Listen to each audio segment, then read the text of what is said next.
Good morning. My name is Don Royall.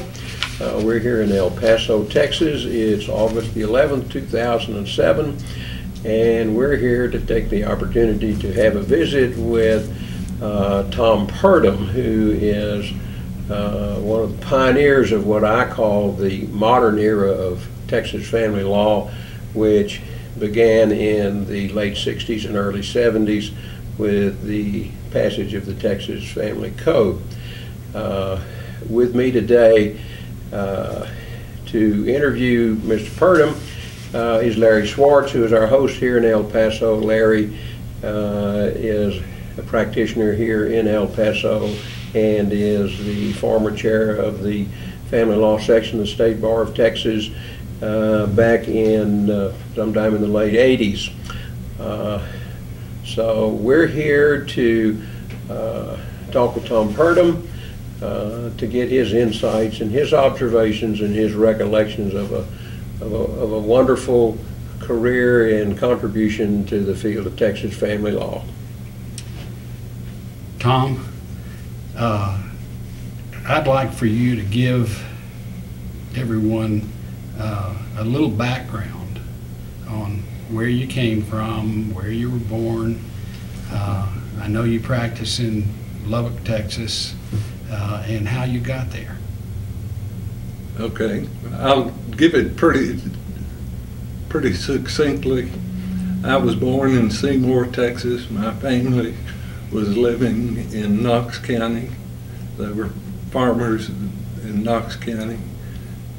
From there on, I lived everywhere in West Texas. You name it, I lived there probably. And my dad was a truck driver. And then as a matter of fact, I went to junior high school here at Isleta, which is right outside El Paso, and then started into high school, and then I moved to Ozona, down along Interstate 10, and I lived there for, graduated from high school from there. Then the day I got out of high school, or the next day, I joined the Air Force. Was sent to the University of Syracuse in New York to study Russian. From there, I went home for leave and then went to Japan and spent 2.5 years in Japan. And then I came back here and went to Texas Tech, and went to Texas Tech. I got in with a professor who was interested, I was interested in studying law, had been since I was in about the 3rd grade.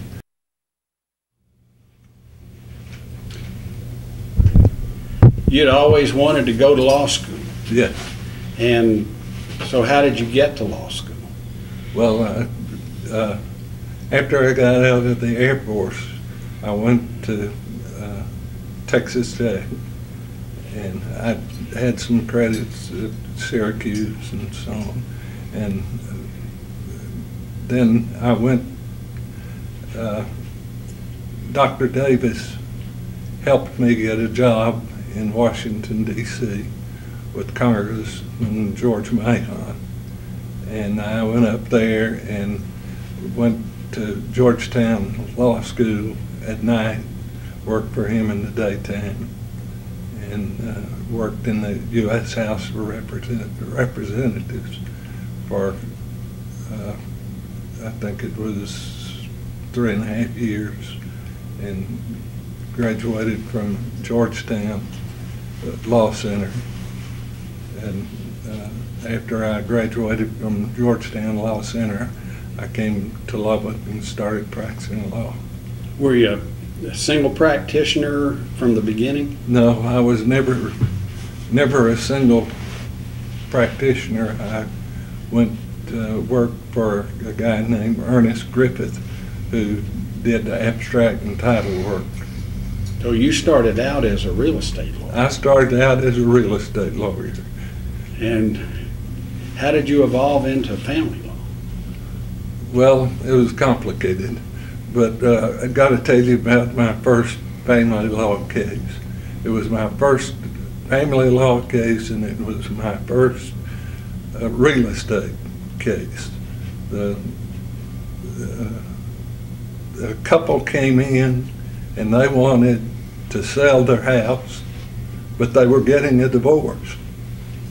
And I had no idea what you do, because I just got in out of law school. They don't teach you to practice law in law school.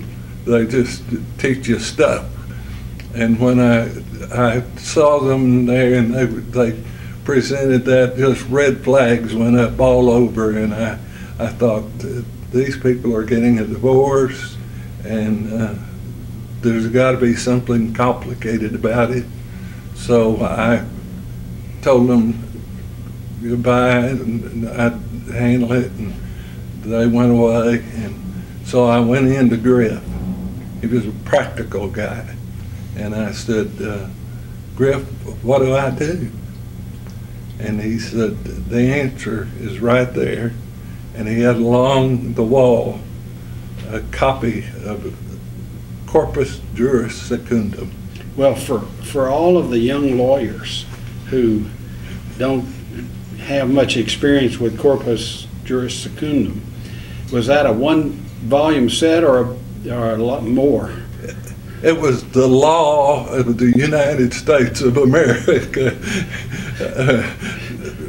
And, well, it's the body of the law. You can get the idea.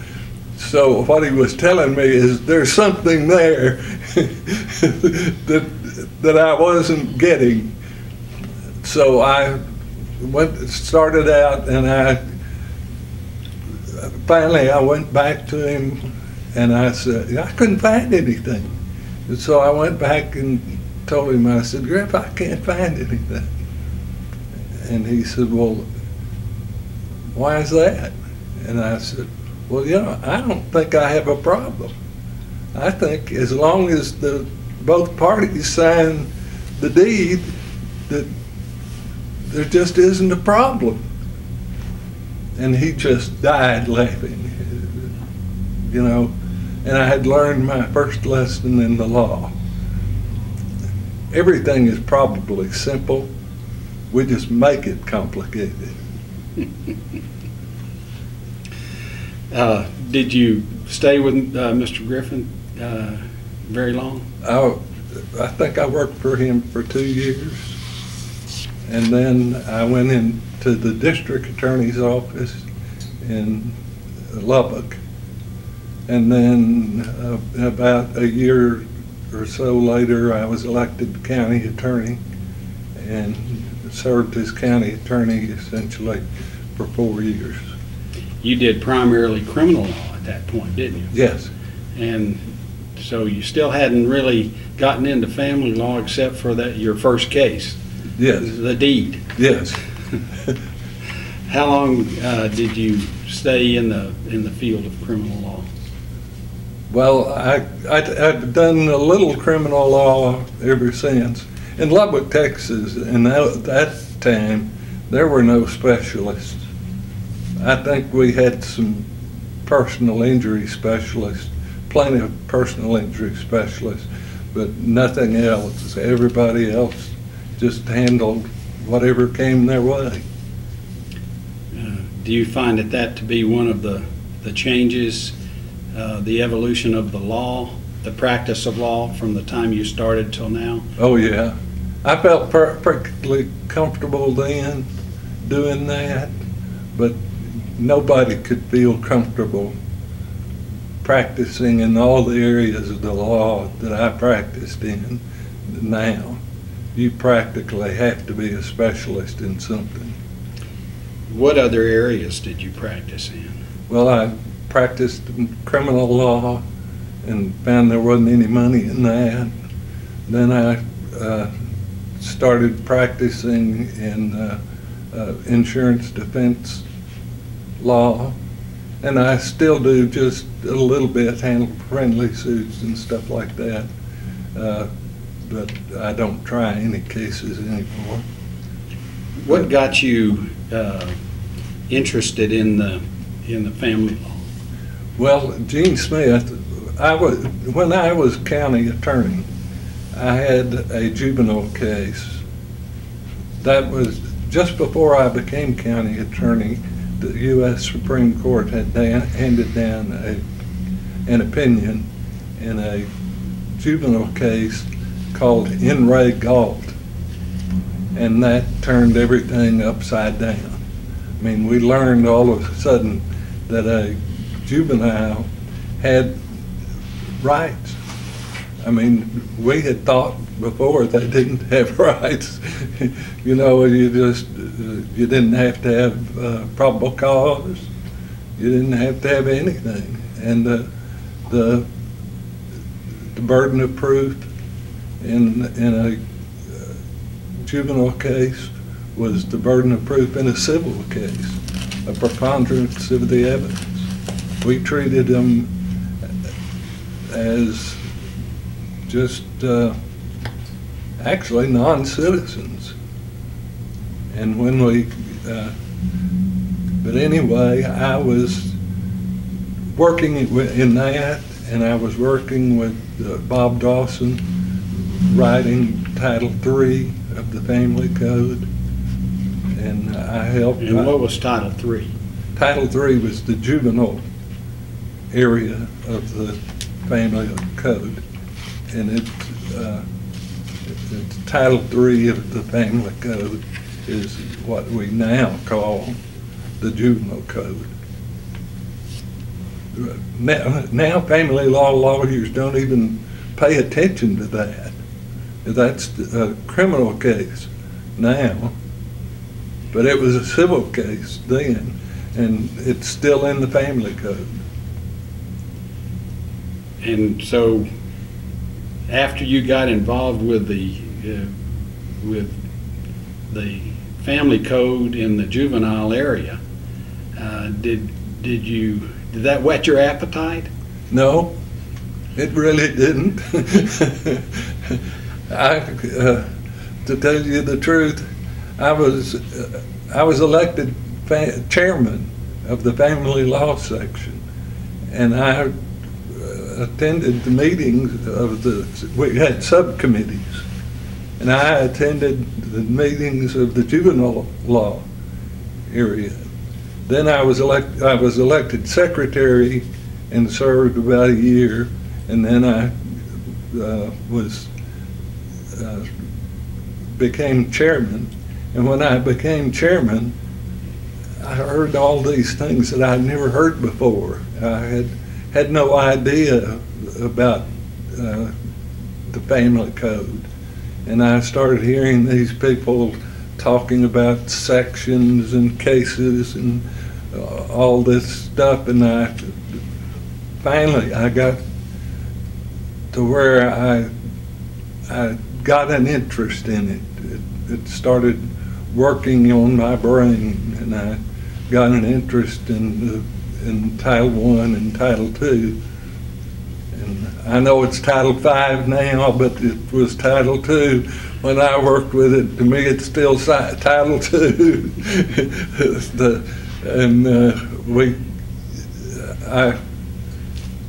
I worked, while I was chairman, we did the 1975 amendments to the code, which was almost a rewrite of what became the family code. It was almost a rewrite because we changed all kinds of things, and you had to know what was in Title II to understand that. Before we started our discussion here today, we were talking about the fact that you had a meeting in Juarez, the council. Yeah. Were you the chair at that time? Yes, I was. And you mentioned something about the terminology that was in the code and the arguments that you had. What were the focal points in the arguments over in the 75 amendments? managing conservatorship and possessory conservatorship, they didn't make any sense to us then. They don't make any sense to us now, but there's nobody can come up with any kind of substitute. They are, in my opinion, it's not what you call them.